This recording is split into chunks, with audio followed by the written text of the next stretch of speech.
আমাৰ নিৰ্বাচনৰ বতৰ। আমি আজি 2 বছৰৰ পৰা শিৱাজাৰ বিধানসভা নিৰ্বাচনৰ কাৰণে আমি একদম তলৰ স্তৰৰ পৰা বুথৰ পৰা আপ টু বিধানসভা সমষ্টিলৈ শিৱাজাৰ বিধানসভা সমষ্টিলৈকে আমি গোটেই সংগঠন কৰি আছো। আৰু সেই সংগঠন কৰি থকা সময়তে ৰাইজৰ পৰা আমি যথেষ্টখিনি সঁহাৰি লাভ কৰিছো। প্ৰতিখন শিৱাজাৰ সমষ্টিৰ প্ৰতিখন চুবুৰী প্ৰতিখন গাঁৱত ইতিমধ্যে আমি আমাৰ কাৰ্য সম্পাদন কৰিছো। আমি কোনো অসুবিধা পোৱা নাই। সকলো মানুহে অসম গণ পৰিষদ দলক ফুল্লি সঁহাৰি দিছে। ইয়াৰ পিছত আমি 2026 বৰ্ষৰ কাৰণে অসম গণ পৰিষদৰ পৰা আমি প্ৰাৰ্থী নিৰ্বাচন কৰিছো আৰু ডক্টৰ জয়নাথ শৰ্মাক আমি প্ৰাৰ্থিত্ব দিবৰ কাৰণে NDAৰ পৰা প্ৰাৰ্থিত্ব দিবৰ কাৰণে আমি আহ্বান জনাইছো।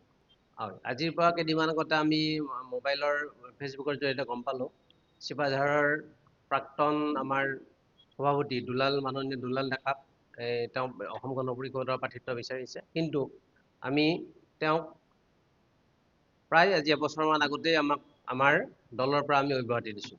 গতিকে তেওঁক অসম গণ পৰিষদৰ পৰা প্ৰাৰ্থিত্ব বিচৰাৰ কোনো যুক্তি নাই বুলি আমি ক'ব খোজো। আমিতো এতিয়া জয়নাথ শৰ্মাৰ সৈতে আমি গোটেই টিমটো গোটেই শিৱাজাৰ সমষ্টিৰ বুথৰ পৰা আপ টু শিৱাজাৰ সমষ্টিৰ কমিটিলৈকে আমি তেওঁৰ লগত দেহে কেহে লাগি তেওঁক টিকেট দিয়াৰ কাৰণে, তেওঁক বিজয় কৰাৰ কাৰণে আমি চেষ্টা চলাই আছো আৰু মানুহৰ পৰা সঁহাৰি লাভ কৰিছো। আমি শিৱাজাৰ সমষ্টিটো আগতেও অসম গণ পৰিষদ দলৰ এক দুৰ্গ আছিলে। এতিয়াও আমি সেই আগৰ দুৰ্গটো আমি ঘূৰাই আনিবলৈ সক্ষম হৈছোঁ। ইতিমধ্যে আমাৰ সকলো আঞ্চলিক সকলো বুথ BLO যুৱ পৰিষদ মহিলা পৰিষদ ইত্যাদিকে আদি কৰি এই কৃষক পৰিষদ ছাত্ৰ পৰিষদ সকলো ধৰণৰ সংগঠন অসম গণ পৰিষদ দলৰ ইতিমধ্যে শিৱাজাৰ সমষ্টিত সক্ৰিয় হৈ উঠিছে। আৰু আজিৰ সময়টোত শিৱাজাৰ অসম গণ পৰিষদ দলৰ এক দুৰ্গ হৈ মানে আমি এক শক্তিশালী ৰূপত থিয় দিবলৈ সক্ষম হৈছোঁ। আচলতে আমি NDAৰ হৈ দৰং জিলাত আমি যিকোনো এটা জিকিব পৰা সমষ্টি বিচাৰিছোঁ আৰু যদি মিত্ৰজোঁটৰ সমৰ্থনত তেওঁলোকে আৰু দিব বিচাৰে তেতিয়া আমি ইলেকশ্যন খেলিবলৈ আমি সাজু আছোঁ। হয়, আমিও দেখিবলৈ পাইছোঁ শিৱাজাৰত দুলাল ডেকা নামৰ এজন ব্যক্তি, তেখেত আগৰ আমাৰ অসম গণ পৰিষদ দলৰ সভাপতি আছিলে সমষ্টি কমিটিৰ।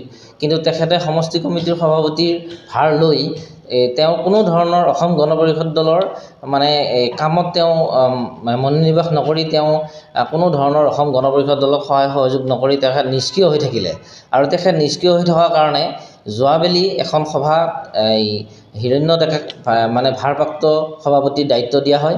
আকৌ ঠিক তেনেদৰে 2026 মানে ঠিক 26ৰ প্ৰথমতেই এখন সভাত তেওঁক মানে আমাৰ হিৰণ্য ডেকাদেৱক আকৌ পুনৰ সভাপতিৰ দায়িত্ব দিয়ে আৰু তেওঁ নিষ্ক্ৰিয়তাৰ কাৰণে তেওঁ অসম গণ পৰিষদ দলৰ কোনো ধৰণৰ দলীয় টিকট বিচৰাৰ তেওঁৰ কোনো অধিকাৰ নাই বুলি আমি ভাবোঁ। আমাৰ সাংগঠনিক দিশটোতে আমি 1985 চনৰ পৰাই আমি সাংগঠনিক দিশত লাগি আছোঁ আৰু 1985 চনৰ যিটো ঢৌ আছিলে তাতকৈ কম নহয় এইবাৰ শিৱাজাৰ সমষ্টিত যিটো ঢৌৰ পৰিৱেশ হৈছে। আৰু আমি 1993 চনতো আমি সেই ঢৌটো পাইছিলোঁ আৰু সেই ঢৌটোকে অতিক্ৰম কৰিবৰ কাৰণে বৰ্তমান শিৱাজাৰ সমষ্টি সক্ষম হৈছে। আৰু শিৱাজাৰ সমষ্টিক এইবাৰ AGP টিকেট দিলে AGP বহু ভোটত ওলাই যাব বুলি আমাৰ বিশ্বাস আৰু ৰাইজৰ সেইমতে আমি সমৰ্থনটো আদায় কৰিব সক্ষম হৈছোঁ।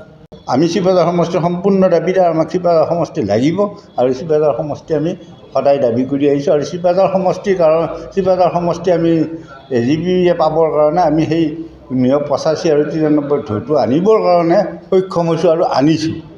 আমি বৰ্তমান বিশেষকৈ আমি শিৱাজাৰতে দাবীদাৰ হৈ আছোঁ। কিন্তু যদি আমাৰ কেন্দ্ৰীয় সমিতিয়ে আমাক অন্য সমষ্টিও দিয়ে তাত আমাক কোনো আমি নকৰোঁ। আমি অন্য সমষ্টিৰ পৰাও খেলিবৰ কাৰণে আমি সম্পূৰ্ণ সাজু হৈ আছোঁ। কিবা কাৰণত নিদিলে কিন্তু এইবাৰ অলপমান মানুহখিনি যিটো নেকি আঞ্চলিকতাবাদৰ মানুহখিনিয়ে আঞ্চলিকতাবাদৰ তেজৰ ধাৰাত চলি আছে সেই মানুহখিনিয়ে কি কৰিব বৰ্তমান সেই পদক্ষেপটো আমি কোৱাৰ পক্ষপাতিত নহয়। যিহেতুকে এইবাৰ 10 বছৰ BJPক দিলে এৰি, কিন্তু এইটো আঞ্চলিকতাবাদৰ দুৰ্গ শিৱাজাৰ সমষ্টিটো আৰু এই শিৱাজাৰ সমষ্টিটো এইবাৰ এই আঞ্চলিকতাবাদৰ মানুহে শিৱাজাৰ সমষ্টিটো বিচাৰিছে। গতিকে শিৱাজাৰ সমষ্টিটো আমাক এইবাৰ আঞ্চলিকতাবাদক দিব লাগে।